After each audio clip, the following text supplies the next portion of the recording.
नमस्कार Ashok sir. Startup India import export academy में आपका बहुत बहुत स्वागत है।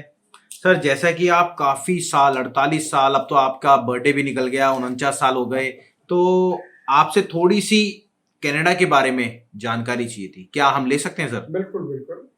तो सर, इंडिया और कनाडा के जो रिश्ते हैं वो कैसे खराब हो गए? क्या वजह है उसकी मेन? राहुल जी, आपने बिल्कुल ही समयाचीन प्रश्न पूछा है, क्योंकि आजकल ये सबसे ज़्यादा उसमें आ रहा है कि अच्छा भला कनाडा से हमारा रिश्ता था, ये खराब क्यों हो रहा है। असल में ये एक मजबूरी थी।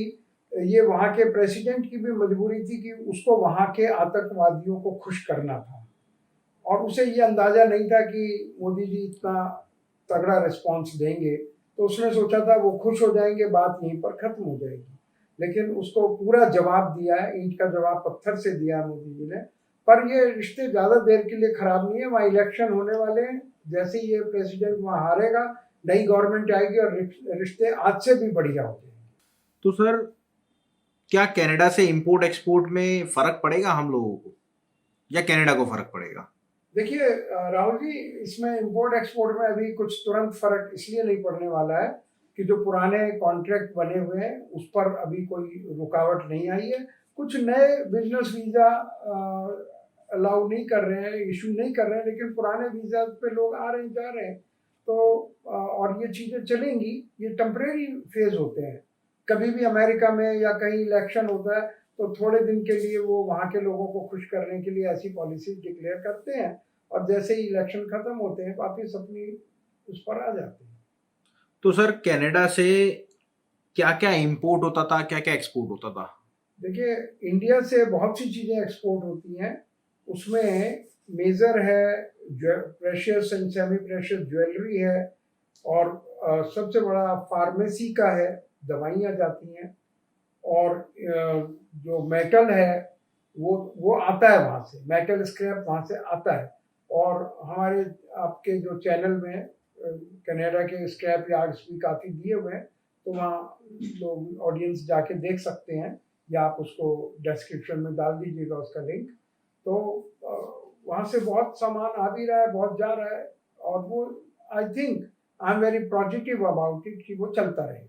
तो सर, जैसे अभी आपने स्क्रैप की बात करी, अगर इंपोर्ट में हम जाते हैं तो स्क्रैप सबसे ज़्यादा, स्क्रैप में क्या आइटम होती है इंपोर्ट देखिए, कनाडा से? स्क्रैप में हर जगह हम जो यहाँ पर कर रहे हैं वो ज़्यादा मेटल स्क्रैप पर कंसंट्रेट कर रहे हैं, क्योंकि स्क्रैप तो हर चीज़ होती है, हर पुरानी चीज़ स्क्रैप हो जाती है। कपड़े भी हैं, फॉर एग्जांपल पुराने कपड़े, वो हर कंट्री में होते हैं, और यहाँ उसको दोबारा से उसका धागा बना के, उसका फाइबर बना के हम उसको दोबारा इस्तेमाल कर लेते हैं। पहनने के लिए नहीं, उसके फाइबर को इस्तेमाल कर लेते हैं। तो इस तरह से, लेकिन मेटल में हम कहेंगे कि मैक्सिमम आयरन ही यूज होता है, लोहा, HMS 1 and 2। और इसके अलावा कॉपर होता है, एल्यूमिनियम होता है। जितने भी मेटल्स हैं जहाँ भी यूज किए जाते हैं तो उनका एक्सचेंज होता ही है। तो India is a importing country, और यहाँ से फिर ताज़ा बन के वापस एक्सपोर्ट हो जाता है। तो सर, जैसे आपने बताया इंपोर्ट एक्सपोर्ट होता है, बिल्कुल आपकी बात ठीक है। तो सर, आपने कौन सी आइटम करी थी कनाडा से, क्योंकि आप कनाडा भी रहे हैं 35 साल, मैंने सुना अमेरिका और कनाडा आप रहे हैं, तो हाँ, क्या आपने इंपोर्ट एक्सपोर्ट करा था? देखिए उस वक्त मैं ज़्यादा गोल्ड एंड डायमंड ज्वेलरी का काम कर रहा था। तो और स्क्रैप भी हमने काफ़ी किया है वहाँ से। तो गोल्ड एंड डायमंड ज्वेलरी बहुत इंडिया से वहाँ जाती है, और वहाँ से स्क्रैप मेटल आता है, और बड़े बड़े यार्ड्स हैं जहाँ से वो मेटल आता है, तो हम लोग उसमें जाते हैं और वहाँ जाके खरीदते हैं। तो जैसे स्क्रैप आपने बताया, स्क्रैप में कौन सी आइटम का इंपोर्ट ज़्यादा होता है? जैसे मैंने बताया, HMS, जिसको हैवी मेल्टिंग स्क्रैप बोलते हैं, वो बहुत आता है वहाँ से।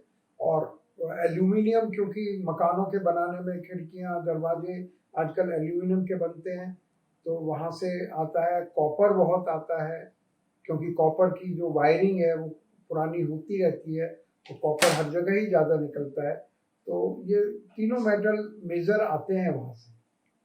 तो सर, क्या उम्मीद है आपको कनाडा से स्क्रैप इंपोर्ट में भी फर्क पड़ेगा? मेरे ख्याल से ज़्यादा फर्क नहीं पड़ेगा, क्योंकि इसमें अभी तक ट्रेड बंद नहीं किया है। सिर्फ लोगों का आना जाने में, वो भी पुराने जिनके पास वीज़ा है वो कैंसिल नहीं किए हैं, सिर्फ नए वीज़ा इशू नहीं कर रहे हैं।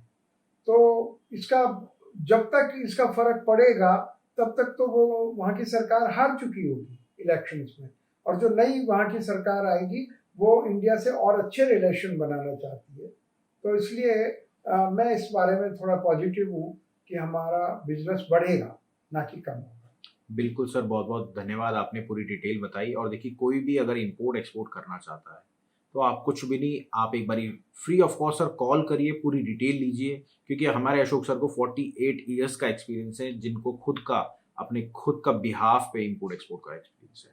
तो चलिए, नमस्कार, धन्यवाद, मिलते हैं आपसे नेक्स्ट वीडियो। Thank you.